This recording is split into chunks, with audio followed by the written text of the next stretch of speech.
নমস্কার বন্ধুরা, পিংলুস কিচেনে আপনাদের সকলকে স্বাগত জানাই। চলুন আজকে কোন রেসিপি আপনাদের সঙ্গে শেয়ার করব দেখে নেওয়া যাক।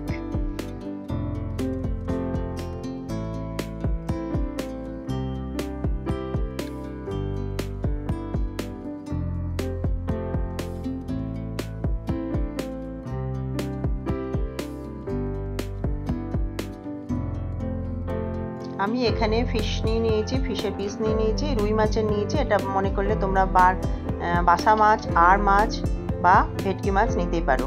এখানে আমি রুই মাছের পিস নিয়ে ম্যারিনেশন করে নেবো। প্রথমে আমি তেল দিয়ে দিচ্ছি, ধনেপাতা কুচো দিয়ে দিচ্ছি, আর দিচ্ছি লঙ্কার কুচো। লঙ্কা কুচো বলতে লঙ্কা এখানে একটু চপড করে নিয়েছি।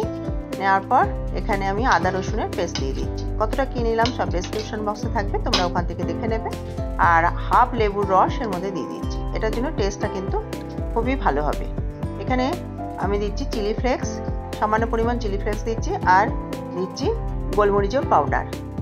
এখানে পার্সলে দিচ্ছি। এখানে যদি কাঁচা পার্সলে পাও, কাঁচা পার্সলেও দিতে পারো। আমার এটা কাঁচা পার্সলে আমি পাইনি, নেই, সেই জন্য আমি ড্রাই পার্সলে দিয়েছি। এখানে লবণ দিয়েছি পরিমাণ মতন, দিয়ে ভালোভাবে এটা মিশিয়ে নেবো।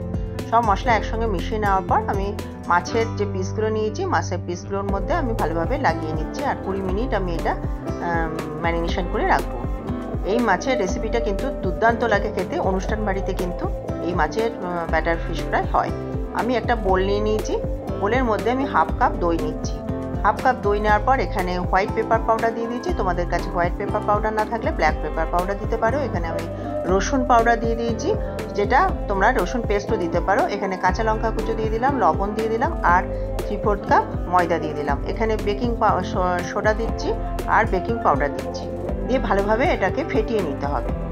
খুব ভালো করে ফেটিয়ে নেবো, তার জন্য আমি একটা হুইস্ক নিয়ে নিয়েছি, দিয়ে ভালোভাবে ফেটিয়ে নিচ্ছি। এতে কিন্তু যদি দইয়ে না হয় তাহলে সামান্য পরিমাণ জল দিতে পারো। আমার এটাতে হয়ে গেছে, সেই জন্য আমি জল দিইনি। এখানে বাটার দিয়ে দিচ্ছি, একটু নরম বাটার দিয়েছি। আর যদি এটা পুরো মেল্ট করা বাটার দেওয়া হয় এটা আরও ভালো হয়। আমি এবার নরম বাটারটা ভালোভাবে মিক্সড করে নিয়েছি। নেওয়ার পর আমি একটা মাছের পিস এর মধ্যে রেখে নিয়ে, একদম ওপর নিচ করবো না, মাঠে রেখে নিয়ে তারপরে আমি ওপরে ব্যাটারটা দিয়ে দিচ্ছি, যাতে মশলাটা চলে না যায়, মশলাটা ব্যাটারের মধ্যে মিশে না যায়। এইভাবে মাছের মধ্যে যেন মশলাটা লেগে থাকে। এইভাবে আমি পর্যাপ্ত পরিমাণ তেল দিয়ে দিয়েছি একটা প্যানে, গরম করে মিডিয়াম ফ্লেমে আমি মাছের পিসগুলো ব্যাটারে ডুবিয়ে নিয়ে ভেজে নিচ্ছি। এবার একটা চামচ দিয়ে আমি ওপরে তেল দিয়ে দিচ্ছি। আর ওপরে তেল দিলে ভালোভাবে ফুলবে এবং ওপরটাও ভালোভাবে ভাজা হয়ে যাবে।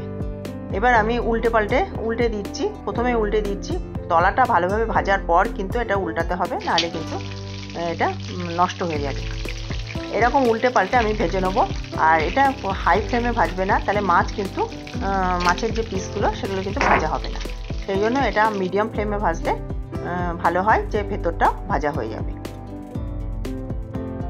আমার এরকমভাবে ভাজা হয়ে গেছে। আমি আবারও উল্টে দিচ্ছি। আমি এবার এগুলো উঠিয়ে নেব। আমি এখানে পেঁয়াজের রিং আর টমেটো সস, মায়োনিজ আর ধনেপাতা দিয়ে গার্নিশিং করেছি। এই রেসিপিটা তোমাদের যদি ভালো লেগে থাকে তাহলে অবশ্যই লাইক করবে, শেয়ার করবে।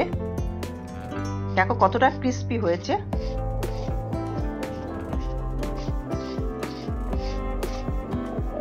আমার পাশে থাকার জন্য অবশ্যই আমার চ্যানেলকে সাবস্ক্রাইব করতে ভুলো না। আজকে এই অবধি, অন্য কোনো নতুন রেসিপি নিয়ে অন্যদিন হাজির হয়ে যাব। ধন্যবাদ।